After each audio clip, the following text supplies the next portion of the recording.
معزز ناظرین اکرام، سونے کے آداب، ہم نے لیٹنا کس طرح ہے، ہم نے سونا کس طرح ہے، ہم نے گھر کس طرح داخل ہونا ہے۔ رسول اللہ صلی اللہ علیہ وسلم کی تعلیمات کے مطابق ہم نے گھر داخل ہوتے ہوئے پہلا دایاں پاؤں رکھنا ہے، پھر گھر داخل ہوتے ہوئے السلام علیکم ورحمۃ اللہ وبرکاتہ کہنا ہے۔ گھر سے باہر نکلنے کے آداب، رشتہ داروں کے آداب، اساتذہ اکرام کے آداب، مشائخ کے آداب، محلے کے بڑے لوگوں کے آداب، سفید ریش والوں کے آداب۔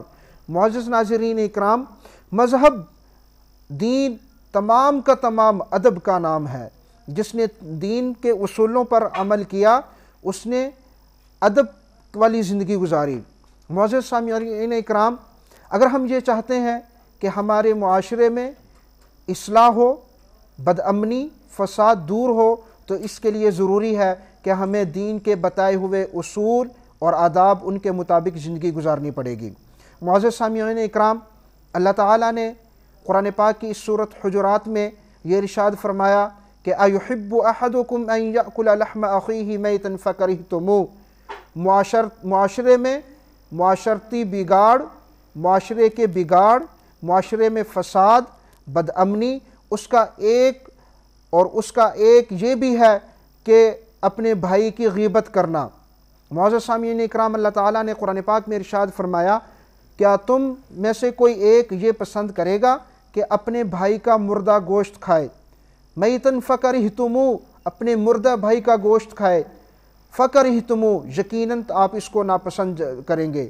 معزز سامعین اکرام، جو انسان اپنے بھائی کی، اپنے مسلمان بھائی کی غیبت کرتا ہے تو وہ یقیناً قرآن پاک کی تعلیمات کے مطابق وہ اپنے مردہ بھائی کا گوشت کھاتا ہے۔ رسول اللہ صلی اللہ علیہ وسلم کے ارشاد ہے، دو آدمی آپ صلی اللہ علیہ وسلم کے سامنے روزہ دار تھے، انہوں نے آپس میں غیبت کی، آپ صلی اللہ علیہ وسلم نے ارشاد فرمایا کہ آپ کا روزہ ٹوٹ گیا ہے، کیونکہ قرآن پاک کی تعلیمات کے مطابق جو انسان غیبت کرتا ہے وہ اپنے مردہ بھائی کا گوشت کھاتا ہے۔ معزز سامعین اکرام، رسول اللہ صلی اللہ علیہ وسلم کی حدیث پاک ہے، غیبت زنا سے بھی بدتر ہے۔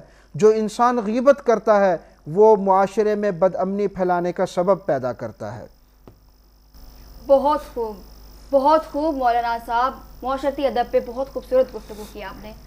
اچھا مولانا صاحب، آپ ہمیں یہ بتائیے گا کہ ادب کا مقصد کیا ہے؟ کیونکہ اسلامی تعلیمات میں ادب پر بہت زیادہ زور دیا گیا ہے۔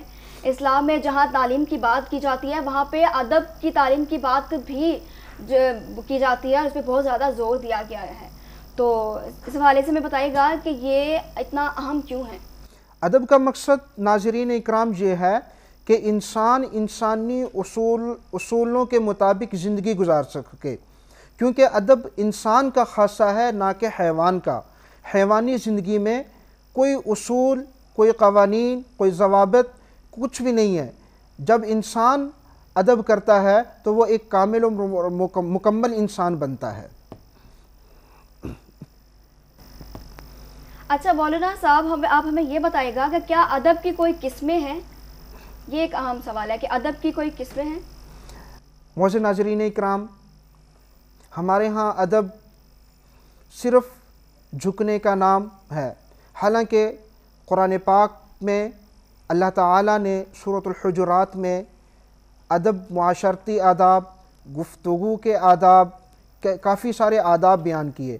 ان میں سب سے پہلا ادب آداب گفتگو ہے کہ جب کسی بڑے کی مجلس میں بیٹھے ہوں تو اس وقت چھوٹوں کو آپس میں گفتگو کرنی چاہیے یا نہیں، یہ مجلس کے آداب کے منافی ہے۔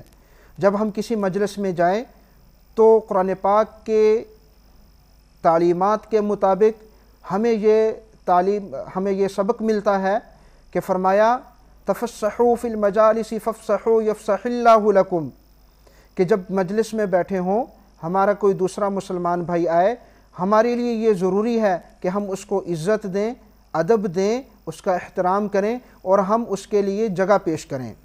آداب مجالس اور آداب گفتگو۔ معزز ناظرین اکرام، دنیا میں ہماری 24 گھنٹہ زندگی ہر ایک کام کا ادب ہے۔ اگر ہم اس کو اس کے اصولوں کے مطابق کریں گے تو اللہ تعالی ہمیں بہت سارے اجر و ثواب سے نوازے گا۔ بہت خوب مولانا صاحب. اچھا مولانا صاحب ہمیں یہ بتائے گا کہ جیسے کہ عربوں کے نزدیک مہمان نوازی جو ہے نا لازمہ شرافت سمجھی جاتی ہے, تو کیا چنانچہ شائستگی اور حسن سلوک اور سلیقہ یہ بھی ادب میں شمار ہوتے ہیں؟ معزز ناظرین اکرام, عرب کی یہ ایک ثقافتی ادب رہا ہے کہ وہ اب بہت بڑے مہمان نواز ہوتے تھے. حتیٰ کہ عرب قبائل میں سے کوئی قبیلہ کاروبار اور تجارت کی نیت سے دوسرے قبیلے میں جاتا, اگر ان کی مہمان نوازی نہ ہوتی تو وہ جنگ کے لیے تیار ہو جاتے کہ ہماری اس نے مہمان نوازی کیوں نہیں کی. یہ ان کا ادب اور ان کی یہ ثقافتی ادب ہے. معزز سامعین اکرام, ہماری گفتگو اللہ تعالیٰ نے قرآن پاک میں ارشاد فرمایا وَقُولُوا لِلنَّاسِ قَوْلًا مَعْرُوفًا, کہ لوگوں کے ساتھ معروف گفتگو کرو. اللہ تعالیٰ نے قرآن پاک کی دوسری جگہ پہ ارشاد فرمایا وَقُولُوا لِلنَّاسِ حُسْنًا, کہ خوبصورت گفتگو کرو لوگوں کے ساتھ. اس سے ہمیں یہی محسوس ہوتا ہے کہ ہماری گفتگو قرآن پاک کی تعلیمات کے مطابق دھیمی پست آواز سے اور اچھی شائستگی سے ہونا چاہیے. اللہ تعالیٰ نے اونچی آواز سے کرخ کرخ کر کے بولنا, اللہ تعالیٰ نے اس کو ناپسند فرمایا ہے. اللہ تعالیٰ نے سب سے بری آواز گدھے کی آواز کو فرمایا. کیوں؟ اس لیے کہ گدھا بہت اونچی آواز سے بولتا ہے. اللہ تعالیٰ کو دھیما بولنا, آہستگی شائستگی سے گفتگو کرنا, یہ اللہ اور اس کے رسول کو بہت زیادہ محبوب ہے. اچھا مولانا صاحب آپ ہمیں یہ بتائیے گا, ایک بڑا اہم سوال ہے معاشرتی ادب کے حوالے سے. ہمارے معاشرے کے لوگوں کا نا ایک بہت اہم سوال ہے. کروڑوں پڑھے لکھے لوگوں کا جو ہے نا ایک چاقو مارنے والے انداز میں یہ سوال ہوتا ہے کہ آخر ادب کا فائدہ کیا ہے, اور ایسے لوگوں کو ادب کے حوالے سے آپ کیا کہیں گے؟ ایسے لوگ, ان کے بارے میں یہی کہا جائے گا کہ وہ دین سے اور دین کی تعلیمات سے دور دور سے وہ ناآشنا ہیں. وہ لوگ جنہوں نے قرآن و حدیث کی تعلیمات حاصل کی ہیں, وہ قرآن و حدیث کی تعلیمات سے آگاہ ہیں, ان کی زندگی روزمرہ کی زندگی بہت اچھی ہے. بہت خوبصورت بات کی مولانا صاحب. ہمارے جو معاشرتی ادب کے حوالے سے لوگوں کو یہ جاننا بڑا ضروری تھا. اور یہاں وقت ہوتا ہے ایک چھوٹی سی بریک کا. پروگرام رہنما کے ساتھ ہمارے ساتھ رہیے گا, کہیں مت جائیے گا.